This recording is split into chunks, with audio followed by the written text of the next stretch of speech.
Have you ever wondered why reality seems to shift the moment you start paying attention to it? Why problems that felt overwhelming suddenly become manageable once you actually look at them? Why relationships change the instant you become conscious of the patterns playing out between you and another person? There's something happening here that most people never recognize. Something so fundamental to how reality works that once you understand it, you can't unsee it. And it's not some mystical concept or New Age philosophy. It's been proven in laboratories, documented by scientists, and it's reshaping everything we thought we knew about the nature of existence itself. The observer effect isn't just a quirky phenomenon that happens in quantum physics experiments. It's the hidden mechanism that governs how your consciousness interacts with the world around you. And when you truly grasp what this means, it changes everything about how you approach your life, your relationships, your problems, and your potential. Think about it. Every single moment of your existence, you're observing, you're watching your thoughts, noticing your emotions, paying attention to your environment. But here's what's wild. The very act of observing isn't passive. It's not like you're just a neutral witness sitting in the audience of your own life. You're actively participating in the creation of what you're experiencing. Most people walk through life completely unconscious of this. They think reality is something that happens to them, something fixed and unchangeable that they have to react to. But that's not how it works. Reality is something that happens with you, through you, because of your awareness of it. And this isn't just philosophical speculation. This is measurable, observable, repeatable science. When physicists first discovered the observer effect, they were studying particles at the quantum level.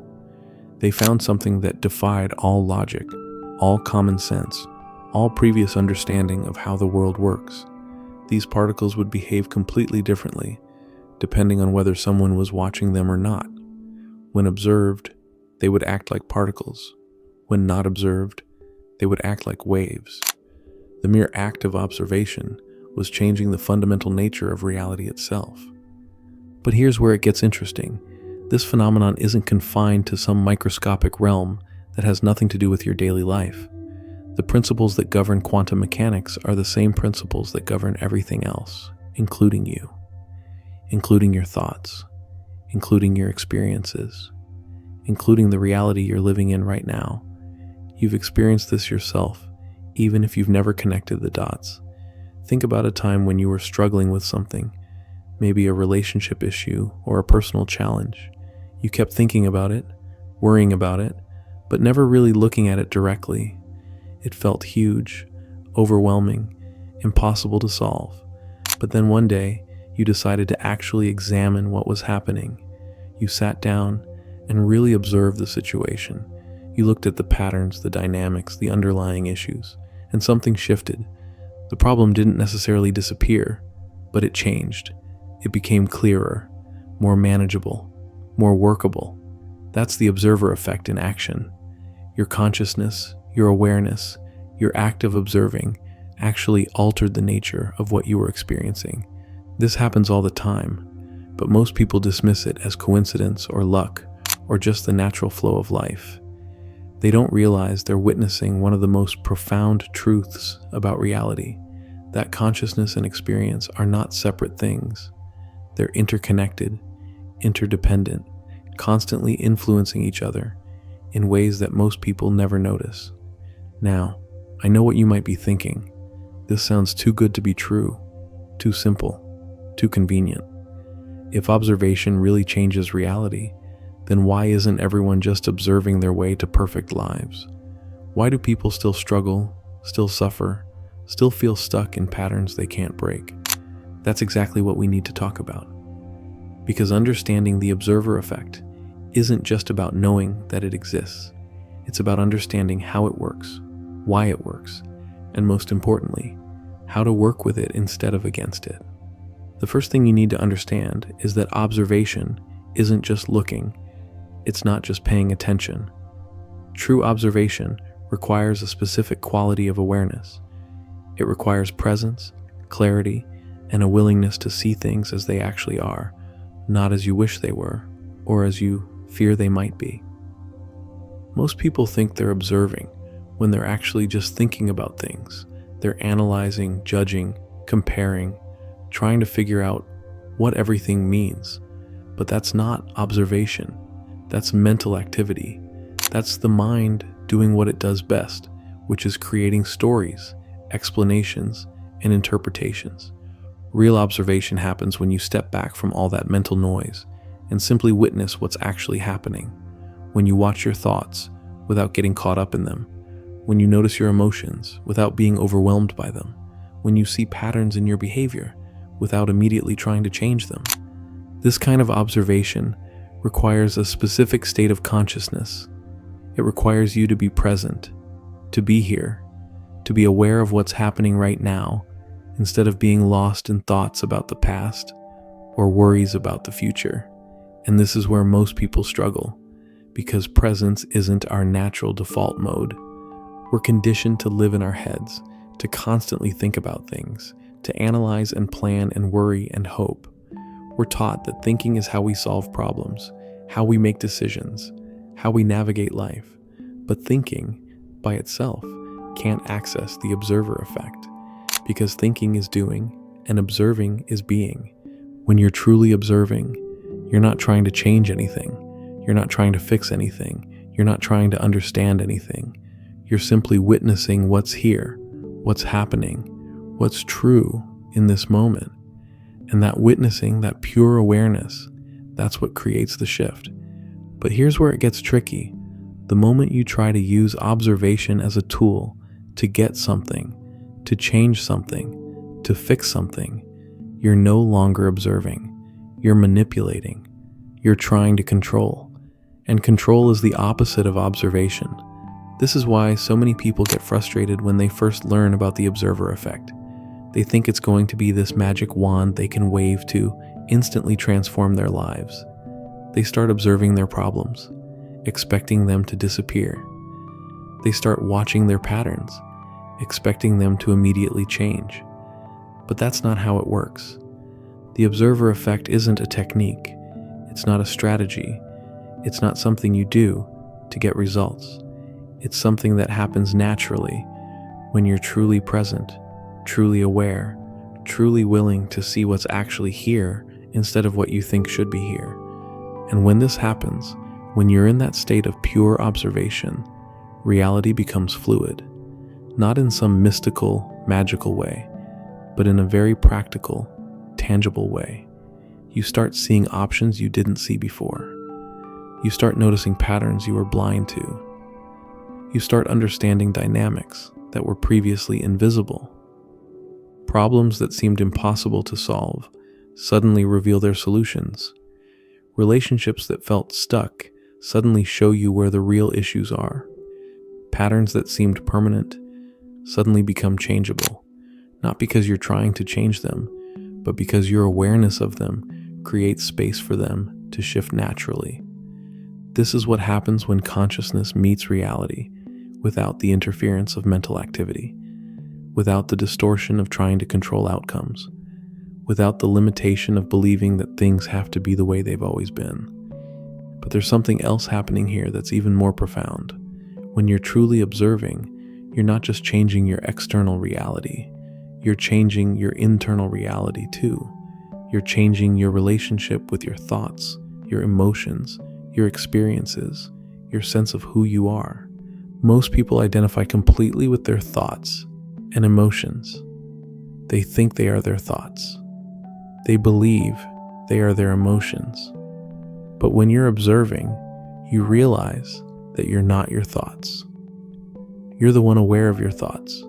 You're not your emotions. You're the one experiencing your emotions. This shift in identity, this recognition of yourself as the observer rather than the observed, is perhaps the most transformative aspect of understanding the observer effect. Because once you realize that you're not your thoughts, you stop being controlled by them. Once you understand that you're not your emotions, you stop being overwhelmed by them. You start to see that thoughts come and go, emotions rise and fall, experiences happen and pass. But the observer, the awareness, the consciousness that's witnessing all of this, that remains constant. That's who you really are. That's what's always been here, beneath all the mental activity, beneath all the emotional drama, beneath all the stories you tell yourself about who you are and what your life means. And from that place of pure awareness, from that recognition of yourself as the observer, everything becomes possible. Not because you can control everything, but because you're no longer controlled by anything. You're free to respond instead of react, free to choose instead of being chosen for, free to create instead of being created by your circumstances. This is just the beginning of understanding how the observer effect changes everything about your reality. Because once you grasp these fundamentals, once you start experiencing what it means to truly observe, you begin to see that reality is far more malleable, far more responsive to consciousness than you ever imagined. The implications of this go far beyond personal transformation. They touch every aspect of human experience, from the way we relate to each other to the way we understand the nature of existence itself. And that's exactly what we're going to explore in the next part of this series.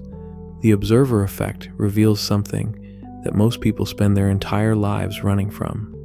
The truth that you are not separate from your reality. You're not a victim of circumstances, trapped by genetics, limited by your past, or doomed to repeat the same patterns forever. You are an active participant in the creation of your experience, whether you realize it or not. But here's what's really unsettling about this truth. It means you can't blame anyone else for your reality anymore. You can't point to your childhood, your relationships, your job, your bank account, or any external factor and say that's why your life is the way it is. Because the moment you truly observe any situation, you become a co-creator of it. This terrifies people, because it's easier to believe you're powerless than to accept that you have more influence over your reality than you ever imagined. It's more comfortable to think that change is impossible than to face the fact that transformation is available in every moment of conscious observation. Most people would rather stay stuck in familiar suffering than step into the unknown territory of genuine awareness. They'd rather complain about their problems than observe them. They'd rather analyze their patterns than witness them. They'd rather think about their lives than actually live them. But you're different. You're here, reading this, because something in you knows there's more available. Something in you recognizes that the way you've been approaching reality isn't working. Something in you is ready to stop being a passive observer of your life and start being an active participant in its creation. The observer effect isn't just about changing your external circumstances. It's about fundamentally altering your relationship with existence itself. When you truly understand that your consciousness shapes your experience, everything shifts. You stop looking for happiness in achievements and start finding it in awareness. You stop seeking peace in perfect conditions and start discovering it in present moment observation. You realize that every moment is an opportunity to observe, to witness, to be aware. Every challenge becomes a chance to practice pure observation. Every relationship becomes a mirror reflecting back your level of consciousness. Every emotion becomes a teacher, showing you where your awareness is clouded or clear. This is why the observer effect changes everything, because once you see that reality is responsive to consciousness, you can't unsee it. Once you experience what it means to truly observe, you can't go back to unconscious living. Once you taste the freedom that comes from being the observer rather than the observed, you can't settle for being trapped by your thoughts and emotions anymore. The world needs people who understand this, people who know that consciousness and reality are not separate, people who can observe without judgment, witness without attachment, and be present without trying to control outcomes. People who can hold space for transformation without forcing it, who can see patterns without being trapped by them, who can experience emotions without being overwhelmed by them. This is what's possible when you truly grasp the observer effect. Not just personal transformation, but a complete shift in how you relate to existence itself. You become someone who can navigate chaos with clarity, who can find peace in uncertainty, who can create from awareness rather than react from fear. The observer effect is not just a scientific phenomenon, it's a doorway into a completely different way of being human, a way that's more conscious, more present, more alive, a way that recognizes the profound interconnection between awareness and experience, between consciousness and reality. And once you step through that doorway, once you start living from that place of conscious observation, you become part of the solution to humanity's greatest challenges, because the problems we face, individually and collectively, all stem from the same source, the illusion that we're separate from our reality, that we're victims of circumstances, that we're powerless to create real change. But the observer effect reveals the truth. We are not separate. We are not victims. We are not powerless. We are conscious beings capable of observing our reality in ways that transform it. And that transformation starts with you in this moment, with your willingness to truly observe what's here instead of what you think should be here. The observer effect changes everything about your reality because it reveals that you and your reality were never separate in the first place. You are not just observing your life. You are creating it moment by moment through the quality of your awareness. And when you finally understand this, when you finally step into the fullness of conscious observation, everything becomes possible.